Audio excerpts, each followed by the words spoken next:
काशीराम साहब ने न बिकने वाला समाज तैयार किया और न बिकने वाला समाज तैयार करने की वजह से उस न बिकने वाले समाज ने न बिकने वाले नेता तैयार किए, यानी टिकाऊ नेता तैयार किए। समाज से ही नेता नेतृत्व तैयार होता है।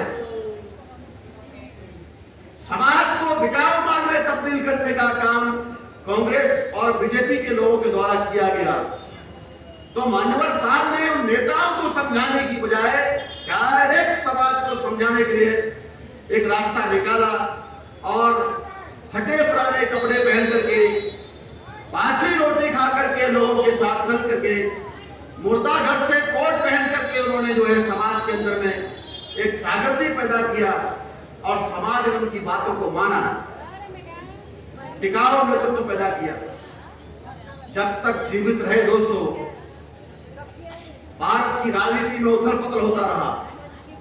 कोई भी सरकार 5 साल के लिए टिकाऊ नहीं बनी जब तक मान्यवर साहब जीवित थे। और मान्यवर साहब की आंख बंद होने के बाद, या यूं कहा जाए उनकी हत्या कराने के बाद,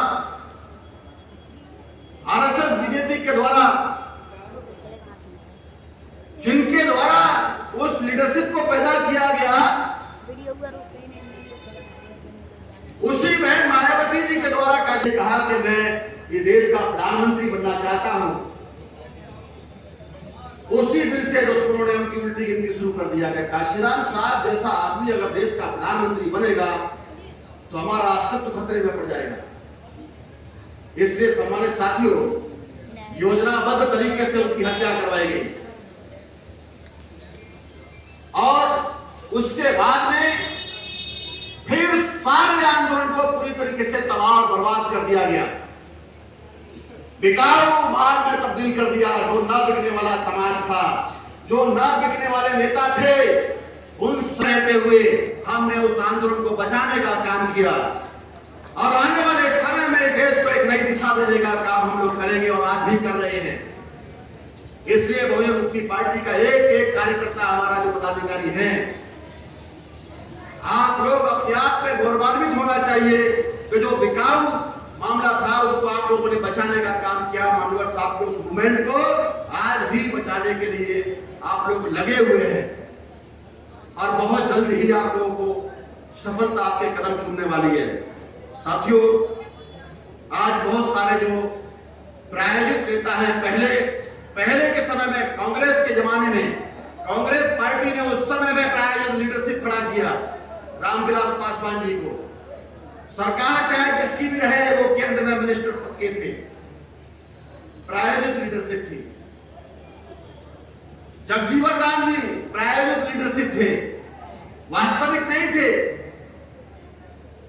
समय समय पर हर जाति बिरादरी के अंदर में उन्होंने स्टेपनी तैयार किया। जैसे 4 व्हीलर के 4 पहिए होते हैं, वो 4 पहिए में 5वां पहिया स्टेपनी के रूप में रखा रहता है। अगर कोई पहिया पंचर होता है, टायर बस्ट होता है, तो उसको निकाल करके फौरी तौर पर उसको बदल दिया जाता है और फिर नया टायर स्टेपनी का डाल करके मंजिल तक पहुंचने का काम वो कार का मालिक करता है। तो ये जो बीजेपी और कांग्रेस की जो कारें हैं, ये जो शासक जातियों की जो गाड़ियां हैं, इनमें हमारे लोगों को स्टेपनी की तरह से केवल उपयोग किया जाता है। आज भी बहुत सारे स्टेपनी बने हुए हैं सरकार को बचाने के लिए, चलाने के लिए, जिनके पास में ना तो कोई राजनीति की समझ है, ना कोई समाज की समझ है, केवल सांसद विधायक बनना ही उनका मकसद है और उनको इस्तेमाल दुश्मन करता रहता है। अगर एक स्टेपनी खराब होती है तो फिर दूसरा आदमी उस जाति में पैदा कर दिया जाता है। इस तरीके से साथियों, उत्तर प्रदेश के अंदर में भी अभी ऐसा ही हाल पिछले चुनाव में देखने को मिला। हमारे लोग सोचते हैं, अरे वो कुछ चंद दिनों के अंदर में इतना बड़ा उपलब्धि पाने का काम किया। क्या किया? आज भी हम लोग जो देखते हैं कि सारा का सारा जो पिछले 50-55 साल से लगातार वामन बेसराम साहब इस आंदोलन को, कोई भी कार्यक्रम उनको मंच पर बगैर जन आंदोलन के लिए सफल नहीं होता है। और आज भी मोटरसाइकिल से लेकर के ई रिक्शा तक आज भी वो सफर करते हैं, हवाई जहाज से, हर तरीके से जैसा जहां सुविधा होती है उसी तरीके से। लेकिन जुम्मा जुम्मा जिनको 4 दिन होते हैं दोस्तों, वो फॉर्च्यूनर गाड़ियों में और हेलीकॉप्टर में सवारी करते घूम रहे हैं। कहां से आ रहा है पैसा? उनके बाप दादों ने क्या कोई टक्साल मशीन लगा के रखी है क्या? ये सब दुश्मनों के द्वारा दिया हुआ पैसा है। वो सांसद बनते नहीं है, बल्कि उनको बनाया जाता है, विधायक बनते नहीं, उनको बनाया जाता है दुश्मनों के द्वारा। और बकायदा उनको पार्लियामेंट में भी समय दिया जाता है। अब एक पार्टी के एक सांसद की क्या हैसियत होती है, उसको बकायदा अलग अलग मुद्दों पर जो है पार्लियामेंट में उनको अपनी बात रखने के लिए समय दिया जा रहा है। तो ये बहुत सारी बातें साथियों, इन बातों को आपको समझना है और समझ करके लोगों को समझाने का काम करना है दोस्तों। अभी चौथा विषय पर मैं केवल 2 मिनट अपनी बात रखूंगा।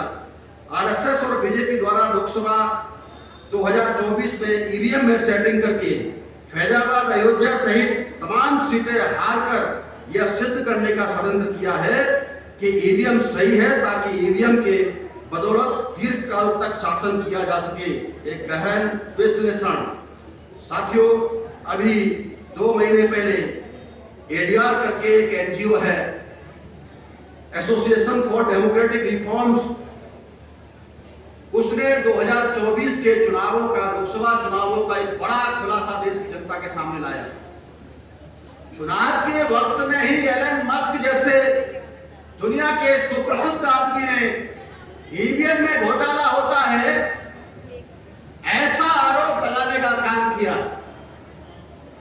बड़ी खबर थी। उससे पहले लगातार हम तो कह ही रहे, हम तो लगातार ही तब से इस देश में जो बखेड़ा ईवीएम के विरोध में खड़ा किया है, वो केवल बहुजन मुक्ति पार्टी और आदरणीय वामन मेश्राम साहब ने ईवीएम भंडाफोड़ परिवर्तन यात्राएं निकाल करके जो देश की जनता को जागृत करने का काम किया है, श्रेय चाहे जो भी लेने का काम करे। मगर देश में जो आज ईवीएम के बारे में जो जन जागरण हुआ है, वो मेश्राम साहब की बदौलत है। सारे सबूतों के साथ